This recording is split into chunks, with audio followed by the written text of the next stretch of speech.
So collaboration seems to invoke this equity sharing, as you can see in both of these studies.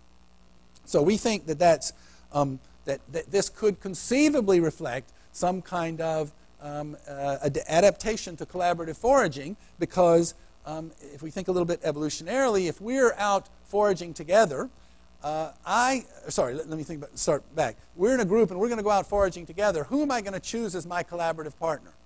If you're the one who's like that chimp who hogs the stuff all the time, I'm going to let you sleep. And I'm going to go choose the one who's like this little boy here, who shares things equally.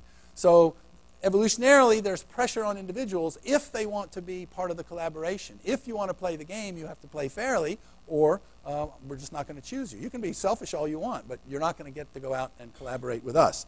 And in the situation where humans become obligate collaborative foragers, where the only way they can get food is by collaborating with others, then a bad reputation is basically lethal, because no one wants to take you out hunting for food.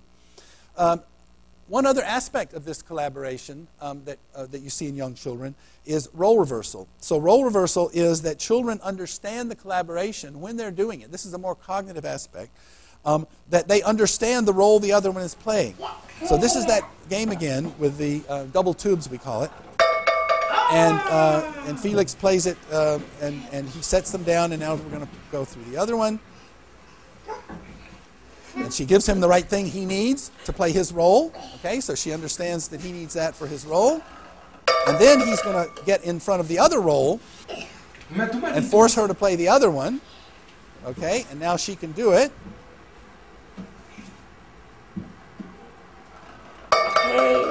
Okay, but now she's got to hand him the thing to do his, and she starts to hand him the, whoops, okay, that one. Okay, so we have several studies showing that children, on their first trial, if they've been in the other role, they can switch to the other role immediately. So when they're collaborating, they're paying attention to what the other one is doing. They understand that role and what you have to do in that role without actually practicing it, just going over there. We've tested chimps on a couple of versions of this, and chimps don't do any kind of role reversal. They start over again if they're in the new role. They haven't learned anything by playing the other role.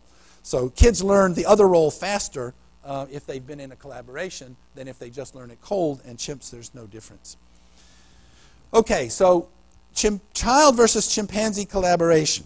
This is just a summary of all the things that I just showed you. Children have a cooperation that is motivating by itself. They play these silly little collaborative games like this that the chimps find ridiculous. They don't find motivating. The children re-engage their partner. We call this a you to me commitment. I'm saying, wait a minute, you said you were going to do this. Come on, come on. They help. I didn't give you the take leave. They help and take leave more in collaboration. That is, if they're in the middle of a collaboration, they help more than if not. They share spoils more fairly after collaboration, and they reverse roles. So all of these things are different in the behavior of children while they're collaborating than in apes when they're doing something similar together as a group. So it looks like that we humans are adapted for doing this kind of thing. Now, another important aspect of collaboration is, and joint goals and joint attention is, and joint goals and joint intentions and joint plans is what Jerome Bruner first called joint attention. So when we're doing something together, we sort of know we're doing it together, and we're sharing attention to the same thing. So we're both looking at this now, and we're sharing attention to it, and I know that you're looking at it, and you know that I'm looking at it. But more than that, I know you're looking at me looking at it, and you're looking at me looking at you looking at it. Okay? We're really sharing attention to this in a way, in an intersubjective way that sets up all kinds of interesting things in human evolution. It's going to set up social norms. It's going to set up institutional things where we all share that. John Searle, who is one of the originators of this whole notion of shared intentionality, is famous for pulling out some things saying, this is just a piece of paper, you know, but I'm going to give it to some guy and he's going to give me something valuable. Okay, if you don't know John Searle, you don't know how good an imitation that was. But anyway, so why do people give me valuable things for this piece of paper? Because we all agree that it's worth something. We agree that we're going to trade in this way and let the thing do this. How do we make somebody a president or a mayor of a city? We all agree that he's president and that he can do all these things, et cetera, et cetera. So this shared intentionality leads to institutional type things, and joint attention is the origin of it, where we share attention to something in an everyday interaction. And we and others have documented children's skills with joint attention starting at 9 to 12 months of age when they're still really little infants. And the chimps, we've tried a bunch of different things with chimps. Negative results are never definitive, but we've tried a bunch of different things with the chimps, and we don't ever seem to be able to get anything. So here's one study that we did with kids and with chimps. So I'm going to show you just the one. And we did a slightly different version with the chimps, but it has the same logic. The idea is this. What you're going to see is you're going to see a woman come into the picture here.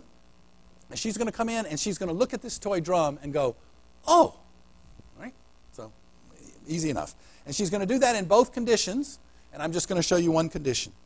And what it is if we've shared this in joint attention, so if I've passed this back and forth and we've looked at it, oh, isn't this nice? Oh, wow, there's a little silver thing here. Isn't this great? You know, I have one like this at home, etc. And we share it for actually a whole minute. And then all of a sudden, I say, oh, okay.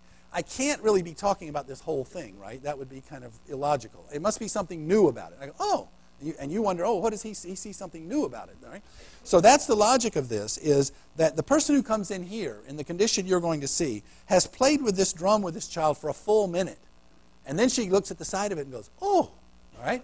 All right, and I'll just show you what she does here. Oh, Paul, guck mal da. Das ist ja toll. Guck mal. Das ist ja toll. Okay, and he... Okay. Okay. All right, you use your best videos. Not all children did this, but okay. Then the comparison condition that's critical is that in the other condition, the child shared this drum with somebody else. So this person had never shared the drum with the child, and she comes in and does that, and in that case, the child thinks it's the whole drum. So he hands it to her or something like that. So if the first time I see this, I go, oh, then it could be the whole thing. Oh, look, it's a cool drum. But if we've shared it and I go, oh, then it can't be the whole drum. It has to be some new aspect of it. So this suggests to you that they know what they've shared with whom. They've shared this drum. The child knows she's shared this drum with this person, and in the other condition knows she has not shared the drum. We did a version of that with chimpanzees and got no difference at all between the two conditions. So if you put these together, the structure of a collaborative activity and the structure of this joint attention. The structure of the collaborative activity is such that we have a joint goal, and with this joint goal, we each have our own role to play. So you're going to do X and I'm going to do Y toward this joint goal. And the joint attention is that you and I are sharing attention to this, but you have your perspective on it, and I have my perspective. Just like in that last study, the kid's wondering, what's her perspective? She's seeing something different from her side. Now, Henrika Moll and I have argued that the whole notion of perspective assumes sharing. So to say we have a different perspective on this thing, there has to be this thing on which we have a different perspective. So you see it like this, I see it like this. If you just look out one window and I look out another window, it's not a different perspective. It's just seeing two completely different things. So the notion of a joint goal with individual roles and a joint attention with different perspectives, we think is something that is the basis of shared intentionality that leads children to be able to participate with others in all of these kinds of collaborative activities, and ultimately up to social institutions like money and government and so forth.